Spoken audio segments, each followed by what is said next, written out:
कड़ी परीक्षाएं लेते हैं और जब परीक्षाओं में खरे उतर जाते हैं तो महाराज महानता सिद्ध कर देते हैं। हाँ, एक कुमार जी की कथा आती है, कुबाजी नाम था उनका। संतों के प्रति ऐसा भाव। अब देखो एक श्लोक और गाया, दो चीजें गाई आज। हाँ, एक भरोसो, एक बल और एक आस विश्वास। तू ही करसी, थारा अलावा कोई नहीं करे। ये विश्वास होना बहुत जरूरी है। आप बिल्कुल टूटो मत किसी भी हालत में। आपको चाहिए, आप जिनको मानते हो उसके बारे में चाहे आपको पूरी दुनिया कह देगी ये गलत है, लेकिन नहीं, आपका हिवड़ा, आपकी आत्मा कह रही है कि मैंने जिसको भजा है, जिसको पूजा है, वो साक्षात भगवत स्वरूप ही है, और यदि मैंने भगवान के रूप में उनकी ही पूजा की है तो वो ही मेरी रक्षा करने आएंगे। बोलो राधे राधे। हाँ, एक भरोसो, एक बल, एक आस विश्वास, एक राम घन श्याम हितै और चातक तुलसीदास।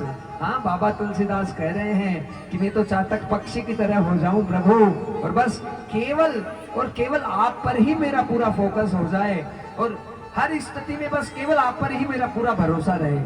भरोसा कभी भी आधा अधूरा नहीं रहना चाहिए। कल भी हमने प्रवचन प्रारंभ किया तो शरणागति के बारे में कुछ बोला था।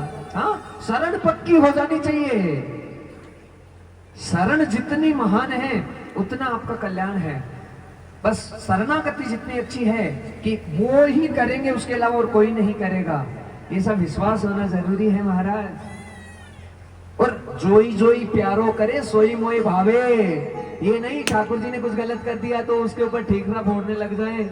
अच्छा होता है तब तो भाई हाँ ठाकुर जी बढ़िया भाई, ये थे तो अच्छे कर दियो, और थोड़ी सी बुराई हुई, थोड़ा सा सही नहीं चले मामला, इतने में तो हम भगवान को कोसने लग जाए ना। ऐसा कभी नहीं करना, कभी भी नहीं करना।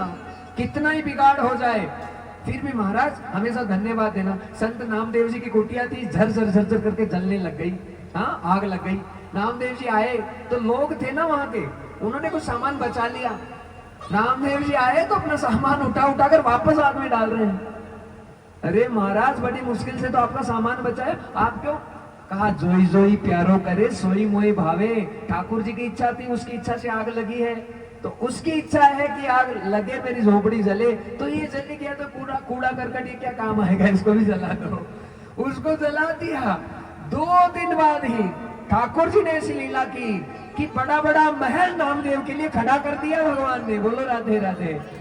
सारे लोग आ गए और कहा नामदेव जी आपका महल तो इतना सुंदर, इतना सुंदर। हाँ, थोड़े दिन पहले तो कुटिया चली थी और अब इतना सुंदर महल, ये किससे बनाया? उस कारीगर के नंबर हमको भी दे दो। हाँ, हम भी बनवा ले। इतना सुंदर उत्तर दिया ना।